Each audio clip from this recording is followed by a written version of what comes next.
नाज़रीन 10:30 बजे आज कौमी असम्बली का इजलास बुलाया गया था। शहबाज शरीफ, बिलावल भुट्टो और राजा परवेज़ अशरफ ये लोग सारे जो हैं एक एक करके स्पीकर के चेंबर में गए हैं। किसी तरह माहौल ख़राब हो जाए, कोई लड़ाई झगड़ा हो जाए, कोई तू तकरार हो जाए। असद कैसर साहब, उनके ऊपर इस वक्त ये तौहीन अदालत की एक तलवार जो है वो अब लटकना शुरू हो गई है। Agonizing, embarrassing and shameful for the democracy of this country.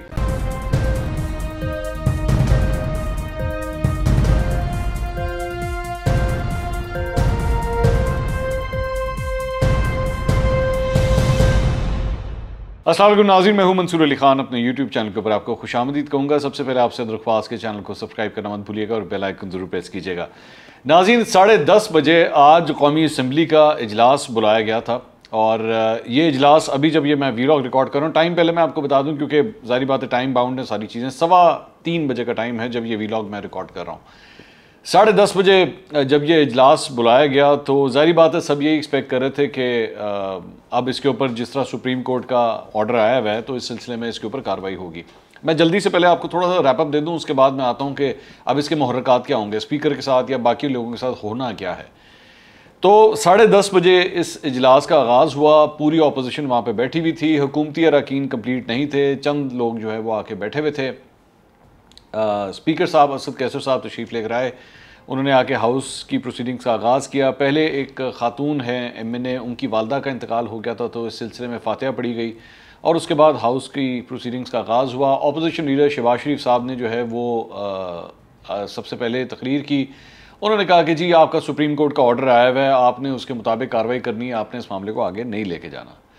उसके बाद अभी वो तकरीर अभी कर ही रहे थे कि उसके बाद जो है वो थोड़ी सी हूटिंग शुरू हुई गवर्नमेंट के बेंचेस की जानिब से और उसके बाद शाह महमूद कुरैशी साहब ने जो है अपनी तकरीर शुरू कर दी और उसके बाद ये सिलसिला अभी चल ही रहा था कि दोबारा थोड़ी सी हूटिंग हुई तो इजलास को जो है वो ये 11 बजे तक ये सिलसिला चला और उसके बाद 12:30 बजे तक के लिए जो है वो एडजर्न कर दिया गया, यानी 1.5 घंटे का गैप बीच में आया।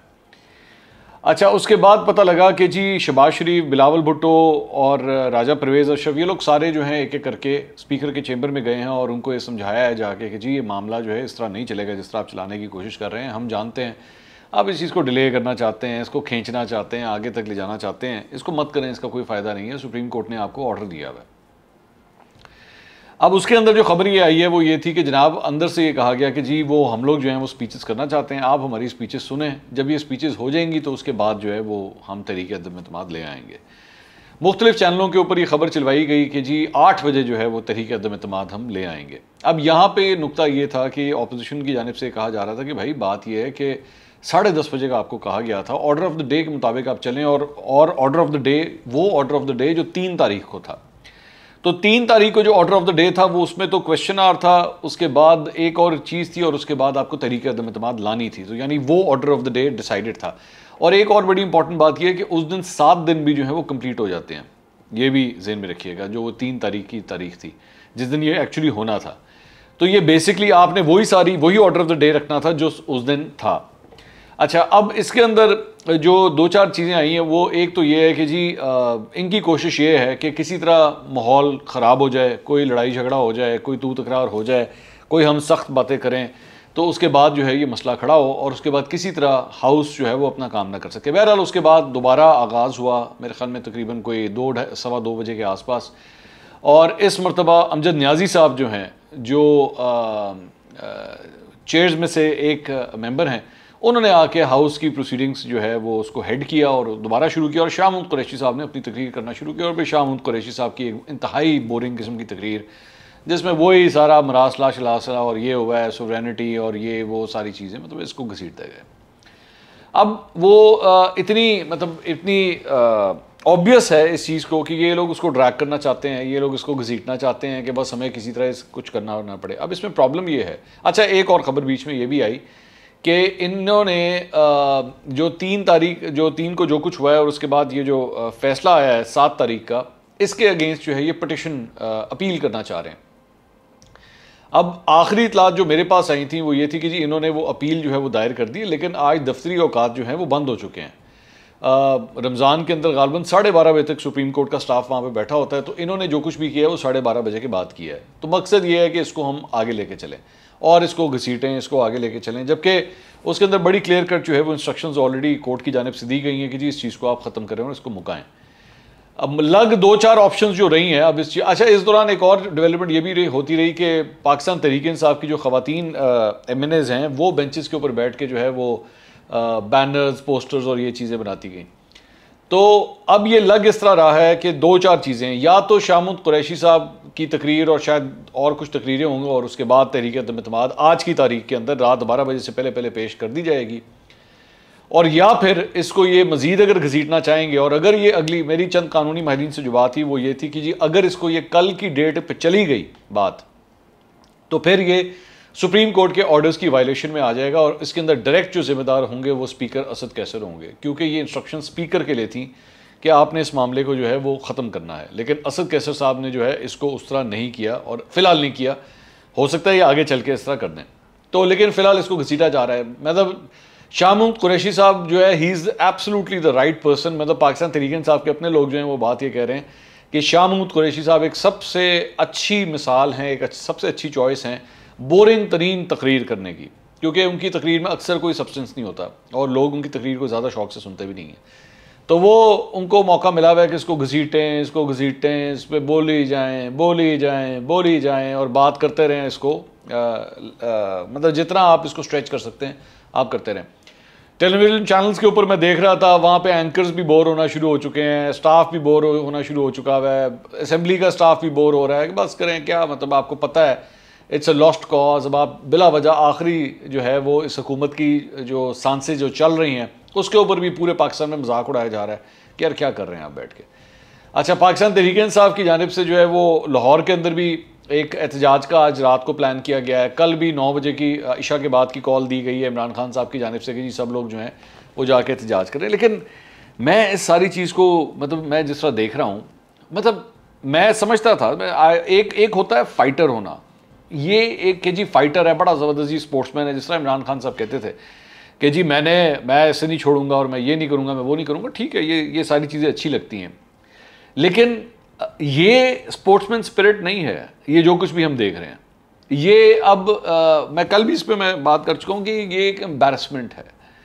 ये अब लोग इस बात के ऊपर हंस रहे हैं, लोग मजाक उड़ा रहे हैं। मैं जेन्युइनली आपको ये बात बता रहा हूँ कि मैंने जब वो 27 तारीख का जलसा हुआ था तो मैंने उस वक्त भी कहा था कि इमरान खान साहब की पॉपुलैरिटी इंक्रीज़ हुई है इस चीज़ से। मुझे बहुत से मुस्लिम लीग नून के लोगों ने फ़ोन करके कहा ये आप क्या कह रहे हैं, ये क्या आप किस तरह कह सकते हैं कि, मैंने कहा जी मुझे जो फीडबैक मिला है मैं तो कहूँगा। अब जाहिर बात है मेरी जो एनालिसिस है आप उसको चेंज तो नहीं कर सकते, लेकिन ये मैंने जनरली बताया कि हाँ इमरान खान की पॉपुलैरिटी को उस वक्त बूस्ट मिला था तहरीक अदम-ए-इत्तेमाद जमा होने पर। लेकिन उसके बाद अब ये जो कुछ जिस तरह खींचा जा रहा है, जिस तरह इसको स्ट्रेच किया जा रहा है, this is quite embarrassing, this is very embarrassing. मतलब ये इमरान खान साहब की पॉपुलैरिटी को मैं तो नहीं समझता कि ये कोई फ़ायदा दे रहा है, ये उसको नुकसान ही पहुँचा रहा है। बिकॉज लोग अब कह रहे हैं कि जी यू आर अ सोर लूज़र, आपको शिकस्त जो है वो बर्दाश्त नहीं हो रही।